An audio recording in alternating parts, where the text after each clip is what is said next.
Volatility, is it a gift or a curse? Well, it depends on who you talk to. For the common retail investor, volatility is portrayed like a plague. But for wealth creating individuals, they seem to seek it out.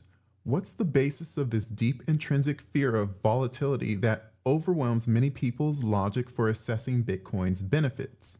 Is there any hope for them? Yes and no.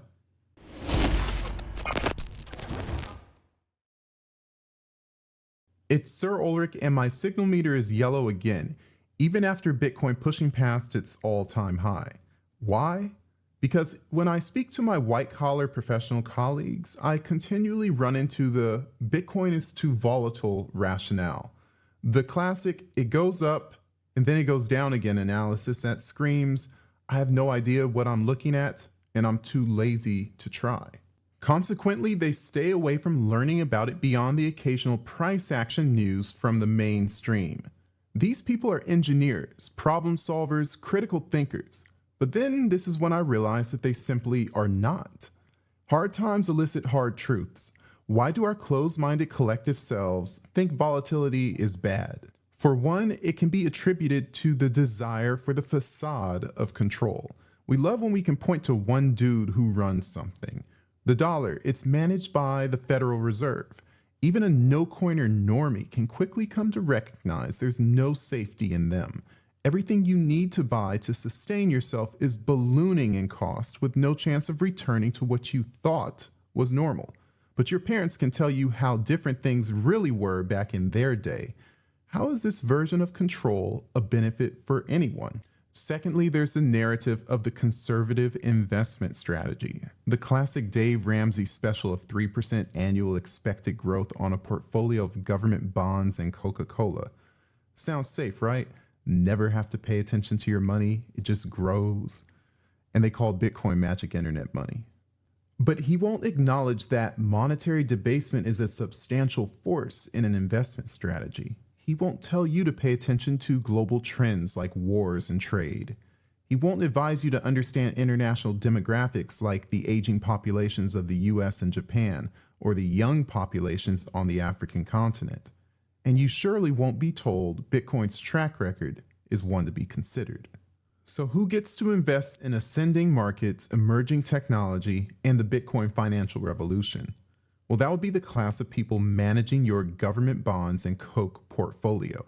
You give them your meager contributions. They promise you roughly 3% compounding annual, however, only to be collected when you retire.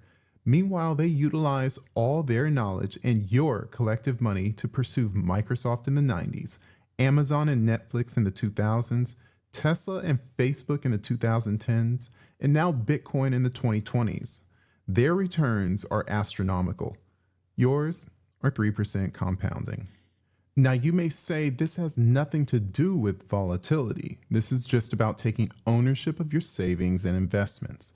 I'll explain further, but I would like to add Swan is pursuing exactly that every day, creating an environment where you can be confident about how you save your money. Subscribe to Swan to get macro perspective, daily Bitcoin news, and the intersection of ethics and money. We want to equip you to be a sovereign investor and individual ready for a future hyper-Bitcoinized world. Let's take a history lesson. We're going to take a look at the first 10 to 15 years of public trading for Apple, Amazon, Netflix, and Tesla. Famous and popular tech companies that have changed the way the world lives. But we're not going to look at their historic price. You already know that story.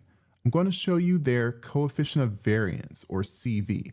This metric is a measure of relative variability, often used to compare the dispersion of different data sets. It's calculated as the ratio of the standard deviation to the mean, expressed as a percentage. It's useful for comparing data sets with different units or scales.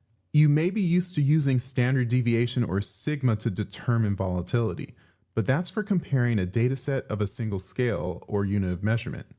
Here lies the problem. Comparing Bitcoin to stocks with sigma is actually out of bounds. Bitcoin has limited supply, stocks are not. Bitcoin is a technology, stocks are securities. Stocks have cash flows, Bitcoin has attributes. While we define both of their exchange rates by our current day unit of measurement, the dollar, that does not mean that they are same scale any more so than stocks with real estate or classic cars. Apple, Amazon, Netflix, and Tesla, titans in their industries, all respectably successful before they went public. But look at these weekly CV charts for their first 15 years on the public market. Then notice Bitcoin's same metric with each of them. You can see that these companies had several episodes of high variance. Much of that variance, while the peaks are not as drastic as Bitcoin's, stay much more variable for much longer. So what do we say about this? Well, for one, anyone using sigma/standard deviation to compare Bitcoin and stocks, or even mid-cap stocks and large-cap stocks, they're disingenuous or they just don't understand scaling, maybe both. Two, as similar as Bitcoin is to these media favorite companies in price variance, you have to wonder why the variance of these companies were not discounted against them. It could be as simple as Silicon Valley takes care of Silicon Valley. Another hard truth is the narrative supporting these companies is more valuable than their actual value proposition.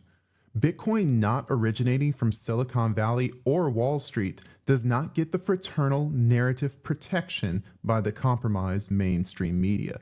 In fact, you will witness outright assault on Bitcoin regardless of its truth if that story can convince you, the impressionable retail capital, to steer clear of it. Silicon Valley has crypto projects and fintech. Wall Street has TradFi institutions. The last thing they would ever tell you is to forego all their capital risk and investments to buy stupid Bitcoin. But here's the real secret. Volatility, variance, they are not signs of danger. They're signs of potential.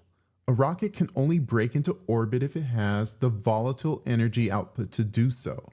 A star basketball player can only gather amazing stats if they have the volatile range of skill to produce them in a fixed time frame. A great actor is known for his ability to play one type of role or a variance of roles. If you don't have volatility, don't you understand that you're stuck on the ground? You're a role player or reserve on a team and a typecasted personality. Volatility, it's life. Every day is different, a new challenge, a new opportunity. The opposite of this is being dead, no pulse, inanimate, easily predictable, unchanging, therefore no hope of betterment. How do you tell your children they should have no hope for improvement in their life? How do you advise someone that the best things that you can do for your future is to lay down and let death, aka predictability, aka government bonds and a Coke portfolio, run its course? Do not make the logical fallacy of avoiding Bitcoin because of its likelihood to change its value.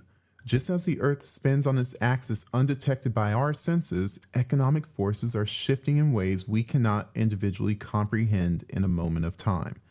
Just ask yourself, if Bitcoin is in competition with the world monetary system, would it stop its price discovery phase at just the size of a large company? If Bitcoin is in competition with gold or real estate as a store of value, would it stop its price discovery phase at just its medium of exchange premium? Do you still not get it? Bitcoin, even at 1 trillion or 2 trillion in market cap, is still in its infancy. Why would it be worth no more than Amazon if it has the capability to pull value away from single-family homes as a use case? I don't see Amazon doing that anytime soon. Bitcoin is bigger than you can imagine because you have not begun to imagine a world that changes before your eyes. Well, it's time to get the popcorn ready, and you might want to get some Bitcoin for yourself while you watch this story unfold. I am Sir Ulric, like my father before me. Bitcoin shines the light on institutional finance that would have you stay in the dark. So persevere in these volatile times.